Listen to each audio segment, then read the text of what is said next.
Hello जी, कैसे हैं आप सब? उम्मीद करती हूँ आप सब लोग अच्छे होंगे और मैं भी बिल्कुल बढ़िया हूँ। तो 24 अक्टूबर को आप सबने यूटेट का पेपर फर्स्ट और पेपर सेकंड दिया होगा।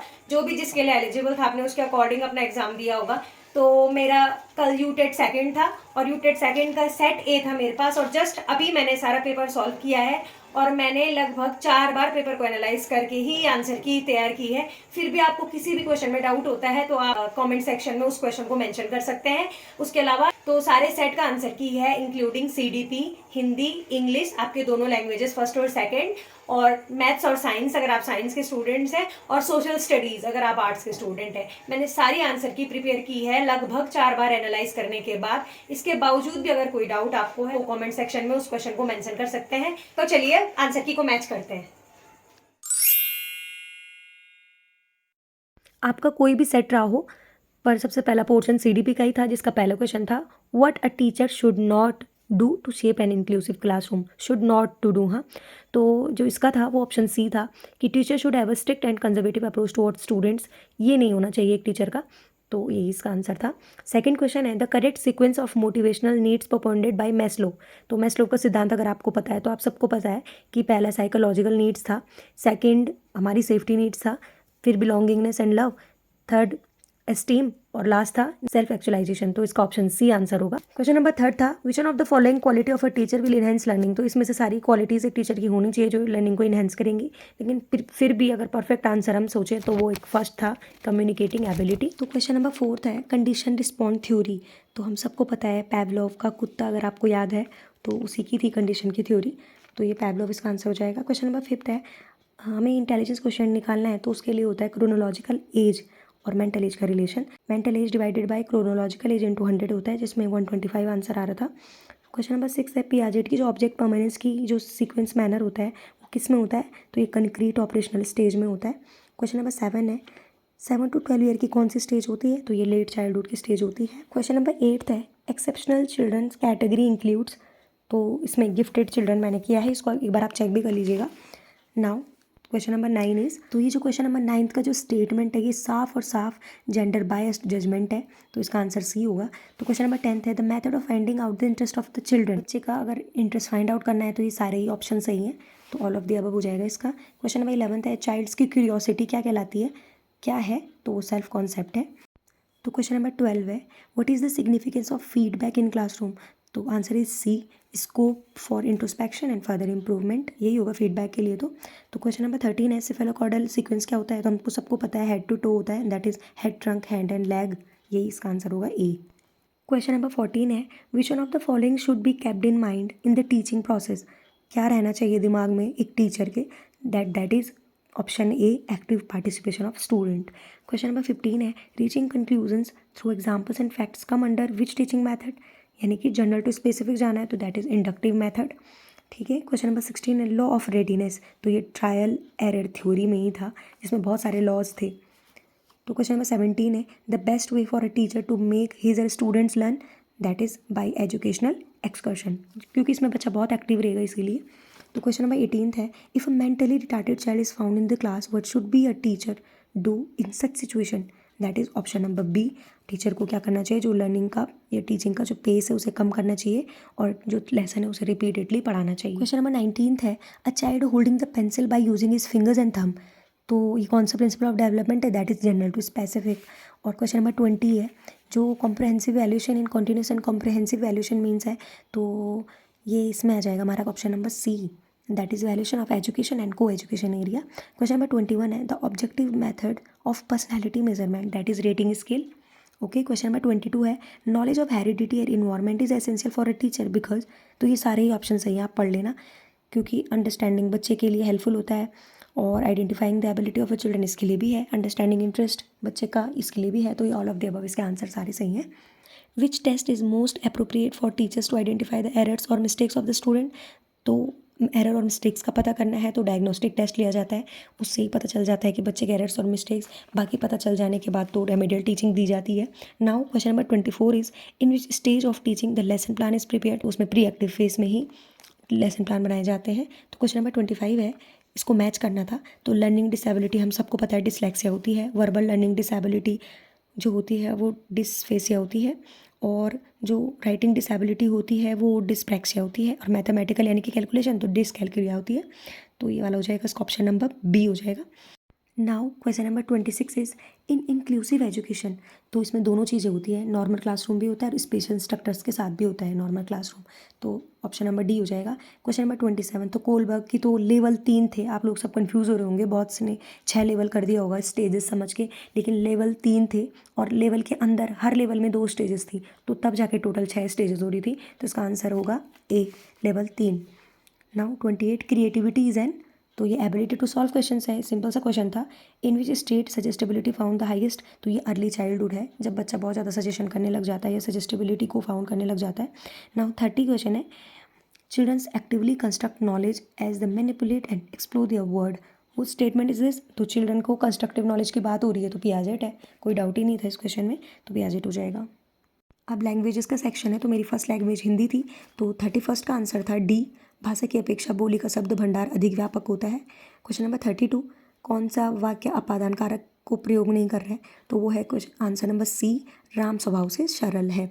ठीक है, तो 33 का पावक शब्द में कौन सी संधि है, तो ये है यण संधि, ये लिखा हुआ है इसमें, फिर भी आप एक बार चेक कर लीजिएगा इस क्वेश्चन को। तो 34 का है, जिसके हाथ में चक्र है उसे क्या कहता है, आप सबने चक्रधर किया होगा, बट इसका आंसर चक्रपाणी है। 35 है, वाण्मय शब्द का संधि विच्छेद है, तो वाक धनमय, ये वाला हो जाएगा डी। ठीक है, क्वेश्चन नंबर 36 है, वसंत शब्द का पर्याय नहीं है, तो ऋतुराज भी होता है, मधुमास भी होता है, कुसुमाकर भी होता है, लेकिन रत्नाकर नहीं होता। तो 36 का इसका आंसर है उसका, तो 36 का सी हो जाएगा। उसे देश सेवा करनी चाहिए वाक्य में, आप देख रहे होंगे, आप देश सेवा में भाव भी दिख रहा है, लेकिन एक्चुअली में ये जातिवाचक है, क्योंकि देश और सेवा, देश की बात हो रही तो जाति है, पर बहुतों ने भाववाचक भी किया है, वो चक्कर लेना इसको। वैसे तो मैंने जातिवाचक संज्ञा एक वचन स्त्रीलिंग का कर्म कारक ही दिखाया है इसको, तो यही आ भी रहा था, पर फिर भी देखते हैं भाववाचक होता है या नहीं। तो 38वां क्वेश्चन है, प्रिय प्रवास महाकाव्य में कुल कितने सर्ग हैं, तो ये 17 है इसमें। निम्नलिखित में से कौन सा वार्णिक छंद है, तो ये है रौला। ठीक है, मौखिक भाषा का प्रारंभिक शिक्षा में कौन सा तत्व उपयोगी नहीं है, तो वो है संपर्क, इसको आप चेक कर लेना, फिर भी मौखिक भाषा की बात हो रही है क्योंकि। 41 है, इनमें से कौन पुरस्कार कहानी के रचयिता है, तो वो हमारे जयशंकर प्रसाद जी। तो आप सबने प्रेमचंद तो नहीं किया होगा, तो इसके जयशंकर प्रसाद जी ही हैं। सांचे में ढला होना, मुहावरे का अर्थ तो यही है कि किसी की इच्छा के अनुरूप ही उच्चारण करना, तो बहुत ईजी था। तो व्याकरण शिक्षण में प्रयुक्त भाषा संदर्भ विधि में किस तथ्य पर बल दिया जाता है, तो वो है स्वतंत्र रूप से व्याकरण की शिक्षा देने पर। ठीक है, निम्नलिखित में से कौन सा व्यंजन अंतस्थ व्यंजन है, तो मैं आपको बता दी, तो अंतस्थ व्यंजन 4 है, य, र, ल और वो, तो उसमें इसलिए ऑप्शन में लॉ था, तो इसका आंसर लॉ हो जाएगा। नाउ 45, जब किसी शब्द का कोई एक खंड विशेषण या उपमा सूचक शब्द हो, तो वहाँ कौन सा समास होता है, तो वहाँ पर कर्मधारय समास होता है। ठीक है, अब ये पैसेज थे, तो पैसेज मैं आपको बता दी थी, कामयानी से लिया गया है। तो इसका 46 है, तूल, तूल मतलब रुई होती है, तो बहुतों ने धूल भी कहा है शायद, पर रुई होती है वैसे। तो 47 का है, स्त्री के अस्तित्व को, तो कवि ने श्रद्धा के किस गुण का उल्लेख किया है, तो आत्मविश्वास से भरी हुई, इस गुण का उल्लेख किया है, मतलब वो थी आत्मविश्वास से भरी हुई, लेकिन वो भूल रही थी इस बात को, कवि ऐसा भी कह रहे थे। तो उपयुक्त तो कामयानी से लिया गया, मैं जैसे आप कामयानी से लिया गया, मैं जैसे आपको बता दिया है। तो क्वेश्चन नंबर 50 है, निम्नलिखित में से कौन सा दुर्गुण मनु में विद्यमान नहीं था, तो वो यही था कि अति आत्मविश्वास से भरा होना, ये चीज़ उसमें नहीं थी, अति आत्मविश्वास से वो भरी भी नहीं थी। तो अब 51 है, तो 51 का आंसर है मनुष्यता का हनन करना, तो वर्तमान सभ्यता का यही दोष है। तो 52 का है ए, समस्त भेदभावों को मिटा देने वाली आदिम मनोभावना। ठीक है, और 53 का है, कौन व्यक्ति देश प्रेम का दावा कर सकता है, तो वो है जो अपनी जाति की स्वतंत्र सत्ता का अनुभव नहीं करता हो। ठीक है, तो सचरता का प्रेम है, इसका मतलब उपयुक्त सभी, क्योंकि सभी सही थे इसमें। 55 है, लेखक के अनुसार किसी देश की स्वतंत्र सत्ता से क्या अभिप्राय है, तो वो है अपनी जाति के मूल स्वरूप को अनुभव करना। ठीक है, और 56 का है, अक्षर विन्यास की अशुद्धियों का कारण है, तो वो उपयुक्त सभी, इसमें सभी थे, उच्चारण दोष भी होता है, लिपि का अधूरा ज्ञान भी होता है, अभ्यास का अभाव भी होता है, तो इसलिए इसमें डी ऑप्शन हो जाएगा। 57 का है, निम्न में से कौन सा वाक्य मिश्र वाक्य है, तो इसका आंसर है, जिसने दुख नहीं देखा उसने दुनिया में कुछ नहीं देखा। कनेक्टेड है ना एक दूसरे से, लेकिन मिश्र भी है, तो आप देख लेना इस क्वेश्चन को एक बार। ठीक है, तो 58 का है, भाषा शिक्षण में सहचर्य विधि का उपयोग किस प्रणाली में किया गया है, तो वो मॉन्टेसरी प्रणाली है, ये हम तो सबको ही पता है। 59 का है, कविता शिक्षण का मुख्य उद्देश्य है, तो वो सौंदर्य अनुभूति तथा कल्पना शक्ति में वृद्धि करना, यही है। तो 60 का है, जो पढ़ेगा वो विद्वान होगा, वाक्य में वो कौन सा सर्वनाम है, तो वो है निश्चयवाचक शब्द। तो मेरी लैंग्वेज 2 जो थी वो इंग्लिश थी। तो 61 क्वेश्चन है, to hit below the belt means attack unfairly, वही होता है किसी को धोखे से मारना या अटैक करना। 62 का है language classroom with special needs, तो इसमें integrates all the types of learners, यही होगा। तो 63 का है thankfully I have got a few friend, क्योंकि ये अ फ्यू लगना एक पॉजिटिव सेंटेंस होता है कि एटलीस्ट मेरे पास कुछ तो दोस्त हैं, क्योंकि फ्यू लगाते अगर आप सिर्फ तो वो नेगेटिव सेंटेंस बन जाता कि मेरे पास तो है ही नहीं, मतलब कोई टाइप का सेंटेंस बन जाता ये। तो इसलिए इसमें अ फ्यू फ्रेंड होगा क्योंकि पॉजिटिव सेंस दे रहा था। 64 है identify the correct passive voice for the, तो ये दोनों ही सही है, आई शुड बी ओबेड और लेट आई बी ओबेड, दोनों ही सही है। 65 स्कैनिंग स्किमिंग, हम सबको पता है रीडिंग होती है। नाउ 66 का है, तो इसकी सही स्पेलिंग डी है एफिडेविट की। 67 का ए हो जाएगा, discover the rules of grammar from examples, तो ये 67 का ए हो जाएगा। 68 है, 68 का सी है enhancing the learners analytical and critical thinking, यही तो सेलेक्ट का नाउन फॉर्म तो सिलेक्शन ही होता है। 70 है a person who thinks about only himself, तो वो ईगोसेंट्रिक होता है। The primary objective of using role plays, तो ये तो यही है कि to improve the communicative competence, सबसे पहले तो यही है रोल प्ले के लिए, ठीक है। 72 का no sooner the advertisement appeared, तो यहाँ पर पास की बात हो रही थी तो डिड होना चाहिए था, तो ऑप्शन ए ही गलत है इसमें, ठीक है। तो ये था no sooner did the advertisement appeared in the newspaper then there was a rush on the booking window, no error. The figure of speech, figure of speech में हाइपरबोल है, बहुत बड़ा चढ़ाकर बोला जा रहा है। क्वेश्चन नंबर 74 है फोने का एंटोनिम बोलना है, तो एक्चुअली फोने मीन्स फॉल्स होता है या अनफेयर होता है, तो इसका अपोजिट जो जाएगा वो ट्रू हो जाएगा। क्वेश्चन नंबर 75 है, तो हम सबको ही पता है हम क्या बोलते हैं, would you like to have coffee और टी, तो इसमें वुड आएगा। तो अब ये 76 का क्वेश्चन जो पैसेज है, तो 76 का आंसर होगा सी, 77 का होगा बी एंड 78 का होगा सी हॉरिबल। ड्रेडफुल मतलब होता है हॉरिबल या शॉकिंग। 79 का होगा ए, ये सब पैसेज से ही पता चल रहा है। 80 का होगा बी, पैसेज में इजीली पता चल रहा है। 81 का होगा डी ऑल ऑफ दीज, ये इस पैसेज का है। 82 का होगा सी एंड 83 का होगा ए, जो कि क्लियरली दिख तो नहीं रहा, लेकिन हाँ प्राइमरी एंड सेकेंडरी स्टेज ही होगा। अब है which word from the passage means agree with, तो वो कंसेंसस ही होता है जिसमें एग्री या जो ओके विद होता है समवन, ठीक है। 85 का which of the following statement is not true, तो वो है option number C. Question number 86 है he said what a cold day, simply कह रहा है, एक्सक्लेमेटिव मार्क्स तो है लेकिन सिंपली कह रहा है व्हाट अ कोल्ड डे, तो he explain that it was a very cold day, simple सी बात कह रहा है, ठीक है। 87 का है they was totally unaware of impending disaster, unaware था इम्पेंडिंग डिजास्टर के लिए, इम्पेंडिंग मतलब आने वाला, दैट इज़ पॉसिबल, ठीक है। 88 का है the work ought to have, तो बीन लॉन्ग हो जाएगा, बीन डन लॉन्ग हो जाएगा, तो the this work ought to have been long done हो जाएगा। 89 का है मैन कैन नॉट लिव, तो आप सबने विद क्या होगा नो, बट बाई होगा आंसर, क्योंकि एक आइडम टाइप का है कि man can not live by bread on loan, means एक आदमी इतनी ईजिली सेटिस्फाइड नहीं होता, क्योंकि ज़िंदगी जीने के लिए और भी बहुत सी चीज़ों की ज़रूरत होती है, वो इसका मतलब था। और 90 है कॉमन डेवलपमेंटल रीडिंग डिसऑर्डर, तो डिसलेक्सिया ही है। तो मोस्ट अवेटेड सेक्शन है मैथ्स और साइंस, तो 91 का सी है इक्विलेटरल ट्रायंगल, जिसका सबसे कम एरिया होने वाला है और जो सबसे ज़्यादा एरिया होगा सर्कल का, इफ़ पेरीमीटर स्क्वायर सर्कल और इक्विलेटरल ट्रायंगल का सेम है तो, ठीक है। तो 92 का बी है, आपने सॉल्व किया होगा ये। 93 का है B ability to of class control, वैसे इसमें मुझे कन्फ्यूज़न है कि कोई भी प्रॉब्लम तो नहीं होनी चाहिए वैसे, लेकिन फिर भी बी है, देख लेते हैं आगे। 94 का number of circles through a pair of given point, तो हम सबको पता है इनफाइनाइट। 95 का है सी, हमको कॉन्सेप्ट लॉजिक और साइंस तीनों चीज़ें चाहिए मैथ्स की टीचिंग के लिए, ठीक है। तो 96 का है ज़ीरो, आपने अगर x की वैल्यू 3 रख कर फैक्टराइज किया होगा तो आपको पता चल गया होगा। 97 का है what is the necessary to remove learning reading mistakes and लेकिन, तो ये है रेमेडियल टीचिंग, सबसे बढ़िया टीचिंग होती है डायग्नोस्टिक टीचिंग के बाद, ठीक है। 98 का 14 है आंसर। 99 का है ए मीन इक्वल्स टू मीडियन, आप देख लेना इसको अरेंज करके फिर सॉल्व करके, ठीक है। 100 का है बी 60 डिग्री, सॉल्व करके ही क्वेश्चन का आंसर आया है। अगर आपको फिर भी किसी का भी सॉल्यूशन चाहिए तो आप कमेंट सेक्शन में बता सकते हैं। क्वेश्चन नंबर 1 एंड 1 है, दैट इज़ हाफ इसका आंसर है। 1 एंड 2 है 12 आंसर आ रहा था। 103 का 2000 आंसर आ रहा है, आप सॉल्व करके देख लेना इसको बाई मल्टीप्लाई बाई 4000 मीटर के साथ। 104 का है सी 6, 15 और 40, ये रेशो वाले क्वेश्चन से आपने सॉल्व कर दिए होंगे। 105 का है इरेशनल, अगर एक रेशनल नॉन ज़ीरो है दूसरा इरेशनल है तो प्रोडक्ट इरेशनल ही होगा, ठीक है। तो 106 का है बी, 107 का है सी, 108 का है बी, 109 का है -7 और 0 जो एक्स एक्सिस पर उसका इक्विडिस्टेंस का पॉइंट होगा, ठीक है। तो 110 का है ए, 111 का है C 12, क्योंकि अगर 8 फेसेस है 6 वर्टिसेस है तो 12 एजेस तो आएंगी। 112 का है B, आपने डिवाइड किया होगा इसको डिवीजन मेथड से, रिमाइंडर थ्योरम अगर आपको पता है उस मेथड से, तो B आंसर आ रहा था। 113 का है B, 8 और 27 का रेशियो है, ठीक है। 114 का है C 14/3 और 115 का तो D है, सभी के सभी हैं इसमें मैथ्स की टीचिंग को इंटरेस्टिंग बनाने के लिए। 116 का है 70 डिग्री, आप बहुतों का 55 डिग्री आ रहा होगा क्योंकि बहुत से लोग 15 को ऐड करना भूल गए लास्ट में, क्योंकि 15 मोर बोला गया था एंगल, तो इसलिए तो आंसर B है 70। 117 का है D, none of the above, option number A, ठीक है। 119 का है इकोनॉमी में हमारी सबसे ज़्यादा मैथ्स यूज़ होती है, कैलकुलेशन, पैसा, बिजनेस, इन सब में, ठीक है।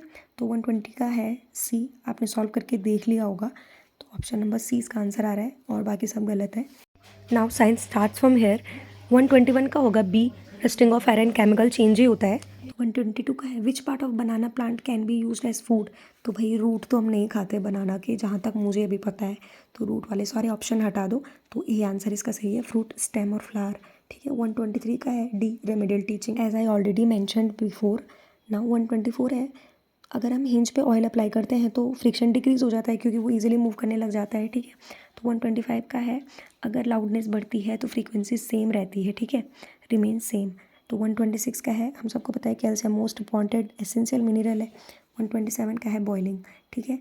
देखो हैमरिंग पे भी फर्क पड़ता है, मैग्नेटिक प्रॉपर्टी पे, हीटिंग पे भी पड़ता है, ऊपर से नीचे फेंकने में भी पड़ता है, लेकिन बॉयल पे कोई फ़र्क नहीं पड़ता, ठीक है, मैग्नेट पे, तो इसलिए उसके मैग्नेटिज्म पे कोई चेंज नहीं आएगा। तो 128 का है एपिसेंटर कहाँ पे होता है, तो इस क्वेश्चन में मुझे कन्फ्यूजन तो है कि अबव द अर्थ सरफेस होगा या सरफेस ऑफ द अर्थ होगा, दोनों बातें सेम लग रही हैं, पर फिर भी तो मैंने इसको सरफेस ऑफ अर्थ किया है क्योंकि ऊपर तो नहीं होता है शायद, तो अर्थ के बाकी अर्थ में किसी भी सरफेस पे हो सकता है। तो देखते हैं, ग्लोइंग बल्ब बिकम्स वार्म, तो ये हम सबको पता है heating effect of electric current है। और 134 का जो रॉकेट वर्क करता है ना, वो कंजर्वेशन ऑफ मोमेंटम पे वर्क करता है, ठीक है। 135 का तो C हो जाएगा क्योंकि ये जो A और B में जो दोनों बातें की गई है वो C में कंबाइंड हो गई हैं, तो ऑप्शन C होगा। 36, तो अगर हम साइंस एग्जीबिशन करते हैं तो इससे ऑप्शन नंबर C इसका आंसर हो जाएगा, provide opportunity students to showcase their creative ideas, ठीक है। तो 137 का नेप्थलीन जो बॉल्स होती है जिन्हें हम कपूर कहते हैं, use to repel moth and insect is derive from, तो ये कोल तार से डिराइव्ड होता है, ठीक है। तो जो ब्रॉन्ज है हम सबको पता है कॉपर और टिन का अलॉय है, ठीक है। तो अब है 139 पैशमीना इज ऑब्टेन फ्रॉम, तो ये गोट है, पैशमीना उस गोट का नाम भी है, ठीक है। तो 140 का है इम्प्रोवाइज्ड एपरेटस, एपरेटस का यूज़ करो, जैसे अगर हम ब्रीथिंग में डायफ्राम वाला मॉडल देख रहे हैं तो अगर एपरेटस यूज़ हो या मॉडल यूज़ हो तो ज़्यादा अच्छे से समझ में आएगा, ठीक है। तो 141 का है the charges that accumulate near the upper as, तो क्लाउड के अपर एज पे थंडरस्टॉर्म के टाइम जो चार्ज होता है वो सबको पता है पॉजिटिव चार्ज होगा, लोअर पे नेगेटिव, ठीक है। तो 142 का है स्पोर, तो ये तो हमारा ब्रेड मोल्ड है, और अगर इमेज लार्जर फाइंड आउट हो रही है अगर किसी मिरर के सामने खड़े होने से तो वो कॉनकेव मिरर होता है, नो डाउट, ठीक है। एक्सचेंज ऑफ गैसेस तो लीव्स में ही होता है, तो ऑप्शन नंबर C हो जाएगा। 145 का होगा तो सबसे highest water holding capacity clayey soil की होती है, तो 146 का है A, डेवलपिंग न्यू आइडियाज़, ठीक है, तो यही होता है स्टडिंग इनोवेटिव साइंस को करने से। 147 का है D, स्ट्रेटोस्फेयर में ही ओजोन लेयर फाउंड होती है। 148 का तो हमको पता है मिनरल और विटामिन हमारे प्रोटेक्टिव फूड है। 149 का होगा विंड एनर्जी जो कि एक रिन्यूएबल सोर्स ऑफ एनर्जी है, ठीक है। तो 150 का होगा C, स्प्राउटेड सीड्स, तो ये बहुत हेल्दी होते हैं, हमारी हेल्थ के लिए बेस्ट होते हैं। साइंस की स्टूडेंट होने की वजह से मैंने अटैम्प्ट भी साइंस और मैथ्स का पोर्शन ही किया था, इसलिए मैंने सोशल स्टडीज़ नहीं करा था, लेकिन मैंने फिर भी थोड़ा बहुत रिसर्च करके नेट से या गूगल से आप लोगों के लिए सोशल स्टडीज़ का भी आंसर की तैयार किया है, तो आप ये पूरा आंसर की देख लीजिएगा। कोई भी क्वेश्चन में डाउट हो या आप लोग को लग रहा है ये आंसर नहीं है तो प्लीज़ मुझे भी इस बात को बता दीजिएगा ताकि मुझे भी पता चल जाए कि ये आंसर गलत है, तो कॉमेंट सेक्शन में आप लिख लीजिएगा। बाकी आप देख लीजिए पूरी आंसर की SST की भी।